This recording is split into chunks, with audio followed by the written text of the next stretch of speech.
Hi, I'm Dr. Rich Blana, host of the Sex Act podcast. In this, the fourth episode of the podcast, I'll continue our discussion of acceptance and commitment therapy and how it relates to sexuality.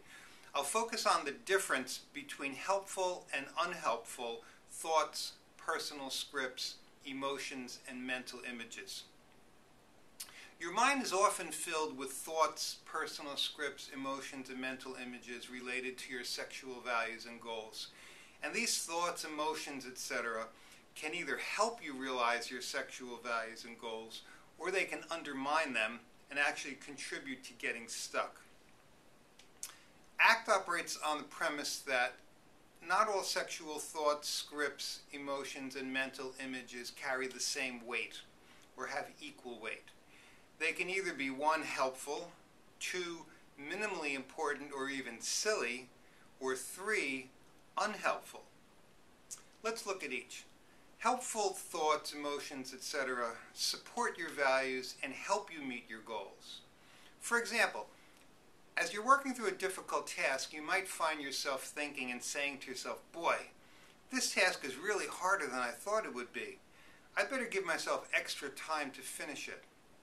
Now, this kind of thinking, the actual words that are used in your self-talk to express it, really helps you stay focused and accept the hard work involved in completing the task and meeting your goals. So this is helpful thinking. Now, thoughts, feelings, etc. that are of minimal importance or even silly usually don't play too big of a role in getting stuck. For example, imagine you're at work and you find yourself thinking about your upcoming date with this attractive man you just met. And you begin to create mental images in your mind of what he actually might look like with his clothes off. You realize that you're doing this and that your mind has drifted off of your work and onto fantasizing about your upcoming date and what your partner is going to look like.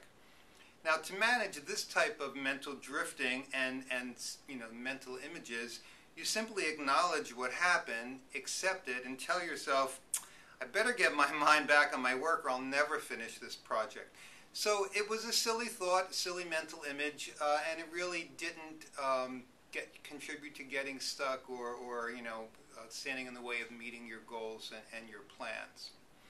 Now, unhelpful thoughts, feelings, etc.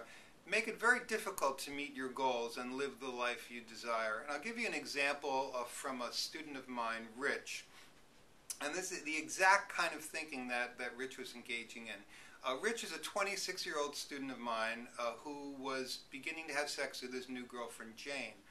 And years ago, Rich had his first sexual encounter in high school with a girl named Natalie.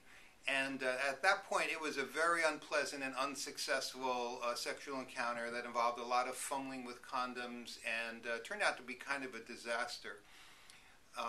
Now, this time when Rich is with Jane, he actually says to himself, I'm going to fumble around with condoms and tonight just like I did with Natalie.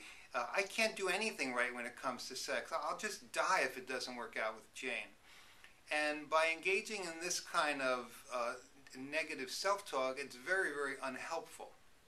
The actual words that he used to describe this self-talk were based on old, outdated sexual personal scripts about Natalie, not Jane.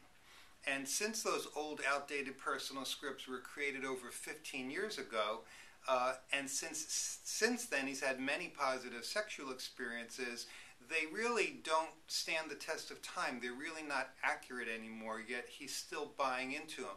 So the barrier he's created by buying into these unhelpful thoughts makes it really hard for him to relax and be with Jane fully in the present moment and be the attentive lover he could be.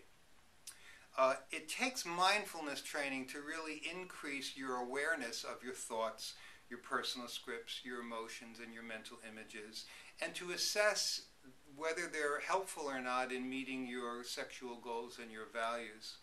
Once you're aware of your thoughts, emotions, personal scripts, and mental images, and their helpfulness or unhelpfulness, you can then begin to practice acceptance and move forward while coexisting with them.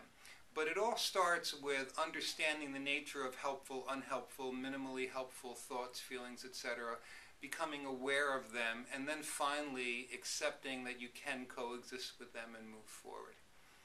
I hope you enjoyed this podcast, and I look forward to working with you again next month.